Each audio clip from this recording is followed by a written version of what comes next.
السلام علیکم جمی بھائی، کیا حال چال ہیں؟ ٹھیک ٹھاک ہیں اور سب خیریت ہے؟ یار ایک پرابلم سامنے آ رہی ہے. ایک فیمیل ہے، اس نے تقریباً 1.5 ماہ پہلے نا ڈلیوری کی ہے. تو ابھی اس کو دوبارہ کراس وغیرہ نہیں میں نے کرایا تھا. نیدرلینڈ کی فیمیل ہے. تو وہ نا 2 دن سے کچھ کھا نہیں رہی تھی. تو میں کہا اس کو چیک کروں، پیٹ پکڑ کے گیس وغیرہ تو نہیں آئے گی.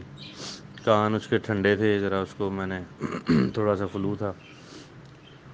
ایرینیک پیناڈول وغیرہ میں نے اس کو پلایا، نہیں کھا کھو رہی تھی. پھر میں نے اس کا نا سب ویسے ٹھیک ہے، ایکٹیو ہے. میں نے اس کا پیٹ وغیرہ چیک کیا نا پکڑ کے، تو اس کے پیٹ میں ایسے جیسے اس کی وینس ساری اکٹھی ہوئی ہوتی ہیں، روڑے سے بنے ہوتے ہیں کافی ہارڈ ہارڈ سے. 3-4 ایسے اس کے پیٹ میں روڑے روڑے سے فیل ہو رہے ہیں.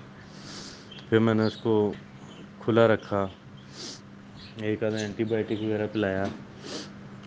تو لیکن ابھی بھی جو ہے نا اس کے پیٹ میں وہ روڑے فیل ہو رہے ہیں. اور ابھی اس نے کچھ کھانا پینا نہیں شروع کیا. ویسے چل پھر رہی ہے، بھاگ دوڑ رہی ہے، صحیح ہے، لیکن اب کمزور ہونا شروع ہو گئی ہے.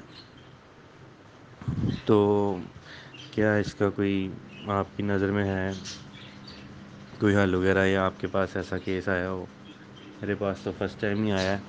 بالکل اس کی جیسے آنتیں جڑی ہوتی ہیں، آنتیں جیسے پتھر کی ہوئی ہوتی ہیں، لوہے کی ہوئی ہوتی ہیں. پھر میں نے اسے کولک ڈراپ بھی پلایا ہے، رات بھی اور صبح بھی پلایا ہے. تو بتائیں مجھے یہ اس کی کیا حل ہے، یہ کیا چیز ہے، یہ کیا مسئلہ ہو رہا ہے اس سے؟ جی ریحان صاحب، 1 کلو گڑ لے آئیں. پورا کلو ہی لے آئیں، نہیں تو آدھا کلو سے بھی چل جائے گا. اور اس کی کیج میں ڈال دو، ٹھیک ہے. یہ گڑ کھائے اور کچھ نہیں کھائے، کھانا بہت کم مقدار میں دینا ہے. اس کو 1 کلو گڑ کھلانا ہے کسی بھی حالت میں. تو یہ خود بخود ٹھیک ہو جائے گی، کوئی ٹینشن والی بات ہی نہیں ہے. سمجھو آٹے میں وہ دھاگا نہیں نکالتے، اتنا آسان کام ہے، اس کو کوئی مسئلہ نہیں، ٹھیک ہے نا.